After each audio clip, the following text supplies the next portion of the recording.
Hi friends, எல்லாருக்கும் வணக்கம். பார்த்தீங்கன்னா இப்போ 2-3 நாளாக சரியாக வீடியோ போட முடியல அதனால் யாரும் கோச்சிக்காதீங்க.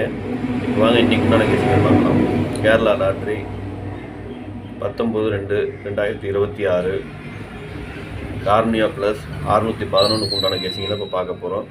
இது பார்த்தீங்கன்னா முழுக்க ஒன்லி கேசிங் வீடியோ மட்டும்தாங்க. இது ஒரு கருத்து கணிப்பு வீடியோ மட்டும் பாருங்கள். வீடியோ கண்டிப்பாக கிடையாது. ஏன்னா இது ஒரு பொழுதுபோக்காக எடுக்கப்பட்ட வீடியோ மட்டும்தாங்க, வேறு எந்த ஒரு நோக்கமும் இல்லை. இந்த வீடியோ இப்போ தான் நீங்கள் ஃபஸ்ட் டைம் பார்க்குறீங்க அப்படின்னாக்கா சப்ஸ்கிரைப் பண்ணுங்கள். சப்ஸ்கிரைப் பண்ணிங்கன்னா பெல் ஐக்கான் வரும், அதை ஆள்னு வச்சுக்கோங்க. அப்போ தான் நம்ம போடக்கூடிய வீடியோ உடனுக்குடனே உங்களுக்கு நோட்டிஃபிகேஷன் காட்டும், இல்லைன்னா காட்டாது. இது பார்த்தீங்கன்னா முழுக்க ஒரு ஃப்ரீ கேசிங் மட்டும்தாங்க, வேறு எந்த ஒரு நோக்கமும் இல்லை. இந்த வீடியோ உங்களுக்கு பிடிச்சிருந்தா நீங்கள் லைக் பண்ணுங்கள், உங்கள் ஃப்ரெண்ட்ஸுங்களுக்கு ஷேர் பண்ணுங்கள். மறக்காமல் உங்கள் கேசிங் என்னங்கிறத எனக்கு கமெண்ட்டில் சொல்லுங்கள். இப்போ ஆல் போர்டு பார்த்தீங்கன்னாக்கா ஒரு 4 நம்பர் கொடுத்துருக்கேன். 2, 3, 5, 7. இதுதான் இன்றைக்கி உண்டான ஆல் போர்டுக்கு உண்டான கேசிங்கு. ஆல் போர்டு ஃபாலோ பண்ணுறவங்க இதை ஃபாலோ பண்ணிக்கோங்க. இது பார்த்தீங்கன்னா ஒரு கருத்து கணிப்பு வீடியோ மட்டும் பாருங்கள், கன்ஃபார்ம் வீடியோ கண்டிப்பாக கிடையாது. உங்கள் கெஸிங் எப்படி வருதுன்னு பாருங்கள், பார்த்துட்டு அதுக்கு இந்த மாதிரி மேட்ச் ஆச்சுன்னா மட்டும் நீங்கள் எடுத்து போடுங்க, சரிங்களா?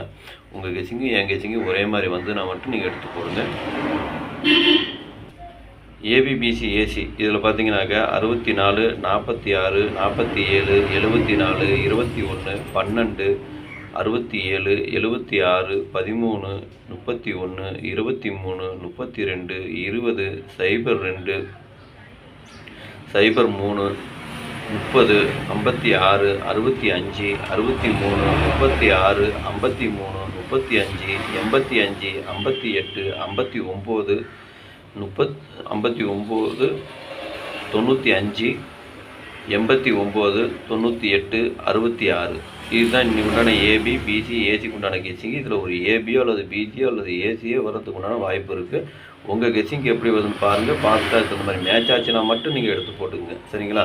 உங்கள் கெஸிங்க்கு எப்படி வருதுன்னு பார்த்துட்டு அதுக்கு இந்த மாதிரி மேட்ச் ஆச்சுன்னா மட்டும் போடுங்க, அதிகமாக போட வேண்டாம்.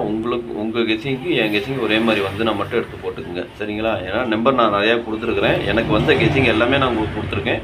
அதில் உங்களுக்கு எப்படி சூட்டப் ஆகுதுன்னு பார்த்துட்டு அதுக்கு இந்த மாதிரி எடுத்து போட்டுங்க. அதே மாதிரி எனக்கு கொஞ்சம் முக்கியமான நம்பர்னு தோன்றதுனால பார்த்தீங்கன்னாக்கா நான் கீழே கோடு போட்டு காமிச்சிருக்கேன். அது எனக்கு கொஞ்சம் முக்கியமான நம்பராக தோன்றதுனால நான் கீழே கோடு போட்டு காமிச்சிருக்கேன். உங்கள் கெஸிங்க்கு எப்படி வருதுன்னு பாருங்கள், பார்த்துட்டு அதுக்கு அந்த மாதிரி மேட்ச் ஆச்சுன்னா மட்டும் எடுத்து போட்டுங்க. சப்போஸ் கோடு போட்டதுலேயும் வரலாம், இல்லை கோடு போடாததுலேயும் வரலாம். உங்கள் கெஸிங்கு என் கெஸிங்கு ஒத்து போச்சு அப்படின்னா நீங்கள் எடுத்து போட்டுக்குங்க, சரிங்களா? இப்போ 3 டிஜிட்டு பார்த்தீங்கன்னாக்கா ஒரு 6 செட்டு கொடுத்துருக்குறேன். 647, 213, 203, 563, 859, 766. இதுதான் எனக்கு வந்த கெஸிங்கு. உங்கள் கெஸிங்கு எப்படி வருதுன்னு பாருங்கள், பார்த்துட்டு அதுக்கு அந்த மாதிரி மேட்ச் ஆச்சுன்னா நீங்கள் தாராளமாக எடுத்து போடுங்க, சரிங்களா? அதே சப்போஸ் உங்களுக்கு பாக்ஸில் வருது அப்படின்னாலும் நீங்கள் பாக்ஸில் போடுறாலும் போட்டுக்கலாம், இல்லை சிங்கிளாக போடுறாலும் போட்டுங்க, அது உங்களுடைய விருப்பம் தான், சரிங்களா? அதே மாதிரி இதுலேயும் அதே கோடு போட்டு காமிச்சிருக்கேன். இது எனக்கு கொஞ்சம் முக்கியமான நம்பர்னு தோன்றதுனால நான் கீழே கோடு போட்டு காமிச்சிருக்கேன். உங்கள் கெஸிங் எப்படி வருதுன்னு பார்த்துட்டு அதுக்கு அந்த மாதிரி மேட்ச் ஆச்சுன்னா மட்டும் எடுத்து போட்டுங்க, ஓகேங்களா? அனைவரும் வெற்றி பெற வாழ்த்துக்கள். நன்றி, வணக்கம்.